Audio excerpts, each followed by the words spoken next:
एक हम आपको दृष्टांत बताएं। जब तक भगवान का अंश है, हमारी कीमत है, हमारा शरीर अनमोल है।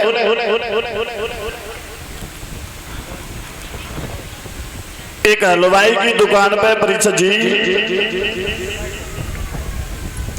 रसगुल्ला रखे, खाए कबू कि ना कबू ना खाए, देखे हैं, देखे ना, जो अच्छी बात है। एक हलवाई की दुकान पे रसगुल्ला रखे, ऊपर से पंखा चल रहा है, लोग दुकान पे आते प्रेम से कहते हैं भैया रसगुल्ला का भाव, ऊंचे दामों में खरीद के ले जाते हैं।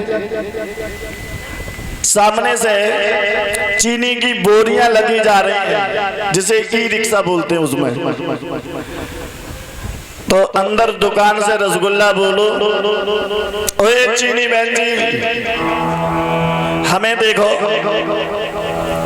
लोग हमें प्रेम से रसगुल्ला कहते हैं, ऊंचे दामों में हमें खरीदते हैं, ऊपर से पंखा चल रहा है, हमारे तो आनंद ही आनंद है। और तुम पहले ट्रेन में लद के आई होगी, फिर ट्रकों में लद के गई होगी, अब टिर्री में लद के जा रही है। तो चीनी बोली ओरे रसगुल्ला, तू इतना घमंड दिखा रहा है, इतना अभिमान दिखा रहा है, इसमें तेरी गलती नहीं है, इसमें तेरी गलती नहीं है।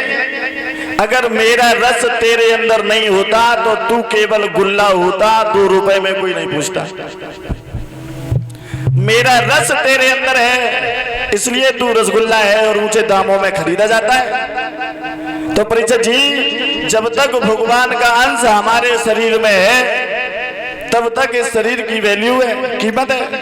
और जिस दिन भगवान का अंश इस शरीर से निकला, घर वाले जो बहुत प्रेम करते हैं वो भी कहते हैं भैया अब इन्हें जल्दी ले जाओ, क्योंकि भगवान का अंश निकल चुका है।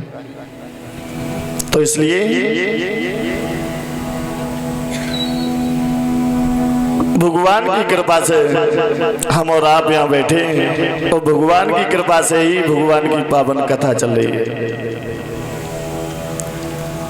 हमारे श्री महाराज जी कह देते हैं हम कराने वाले कौन है, कराने वाला तो ऊपर बैठा है, बोल गोविंद भगवान की। तो परीक्षित जी अभी आप कथा स्मरण कर रहे थे, कहाँ तक हुई गई? अच्छा, भगवान ने पूतना का वध किया। ये पूतना परीक्षित जी पूर्व जन्म में रतनमाला थी, जो राजा बलि की पुत्री थी। जिस समय भगवान पावन बन के बलि के दरवाजे पे गए, भगवान देखने में बहुत सुंदर लग रहे हैं। जैसे ही रतनमाला ने भगवान को देखा तो विचार करने लगी, इतना सुंदर बालक है, कितना सुंदर बालक है, अगर ऐसे बालक मेरे हो जाता तो इसे प्रेम से दूध पिलाती। भगवान ने कह दिया है बमस्तु। जब भगवान ने अपना विशाल रूप बनाया तो यही रतनमाला बोली अगर ऐसे बालक मेरे हो जाता तो जहर दे करके मार देती। भगवान बोले चिंता न करो, तुम्हारी दोनों ही इच्छा पूरी करूंगा, अभी नहीं, थोड़ा धैर्य धारण करो, समय आएगा तो तुम्हारी इच्छा हम जरूर पूरी करेंगे। यही रतनमाला पूतना बनी है। तो भगवान ने दोनों ही इच्छा पूरी की है। बोल गोविंद भगवान की। परीक्षित जी जिस समय पूतना ने भगवान को गोद में लिया, अपने स्थलों से लगाना चाहा, तो भगवान ने अपने दोनों नेत्र बंद कर लिए। भगवान ने दोनों नेत्र क्यों बंद किए? एक विद्वान कहता है भगवान ने अपने नेत्र इसलिए बंद किए क्योंकि परीक्षित जी जो पूतना है वो अविद्या है, अविद्या, और अविद्या भगवान के सामने टिक नहीं सकती। क्यों? क्योंकि भगवान की एक आंख में सूर्य और दूसरी आंख में चंद्र का वास है, इसलिए भगवान ने अपने दोनों नेत्र बंद किए हैं। दूसरा प्रमाण हमें ये मिला है, भगवान ने अपने नेत्र इसलिए बंद किए, भगवान शंकर का ध्यान करने लगे हैं। और भगवान शंकर से कहा प्रभु मौसी आई है, और पहली बार मौसी आई है, वो भी जहर पिलाने को आई है। और प्रभु मैंने तो जहर वहर कभी पिया नहीं है, आप पहले से पीते आ रहे हो, ऐसा करो इस जहर को आप ही संभालो। बोल गोविंद भगवान की। तीसरा प्रमाण बता दें। तीसरा प्रमाण हमें ये मिला है, भगवान ने अपने नेत्र इसलिए बंद किए क्योंकि भगवान बैकुंठ में ये देख रहे हैं, देखें बैकुंठ में जगह खाली है या नहीं। आप लोग सोच रहे होंगे पूतना तो राक्षसी है, भगवान बैकुंठ में जगह देख रहे हैं। बोले हाँ, पूतना राक्षसी तो है लेकिन काम वो कर रही है जो माँ अपने बेटे के साथ करती है। माँ ही अपने बेटा को छाती से लगा करके दूध पिलाती है और वही काम पूतना कर रही है। तो भगवान बैकुंठ में जगह देख रहे हैं, देखें बैकुंठ में जगह खाली है या नहीं। अच्छा परीक्षित जी, आपसे कोई ये कहे कि आप स्वर्ग जाओगे या नरक, तो क्या कहोगे? परीक्षित जी कह रहे जब सभी स्वर्ग मांगते हैं तो हम नरक में क्यों जाए। ये नरक ये स्वर्ग क्या है?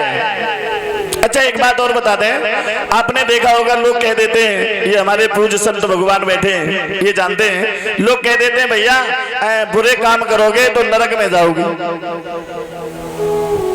अच्छे काम करोगे तो स्वर्ग में जाओगे। लेकिन दादा बुरे से बुरे आदमी को मैंने देखा है, मरने के बाद उसके नाम के आगे स्वर्गीय फलाने सिंह लिखा जाता है।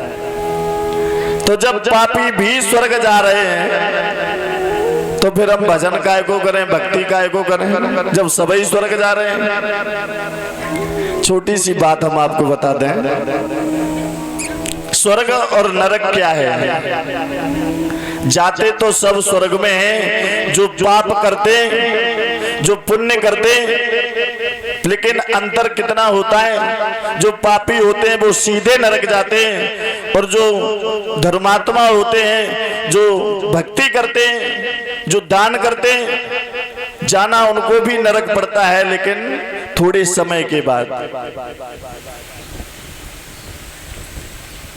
जैसे परीक्षित जी आप कहीं शहर में गए, वहां जाकर के आपने कमरा लिया, 1 महीने का आपने कमरे का किराया दे दिया, तो 1 माह तक आप उस कमरे में रहोगे और जैसे ही 1 माह पूरा होगा मकान मालिक आ जाएगा, बोले भैया आप खाली करो, आपका किराया पूरा हो चुका है। उसी प्रकार से जितने हम पुण्य कमाएंगे, जितना हमारे पास पुण्य इकट्ठा हो जाएगा उतने दिन आप स्वर्ग में रहेंगे और जैसे ही पुण्य खत्म हुए आपको पुनः नरक में पटक दिया जाएगा। बोल गोविंद भगवान की।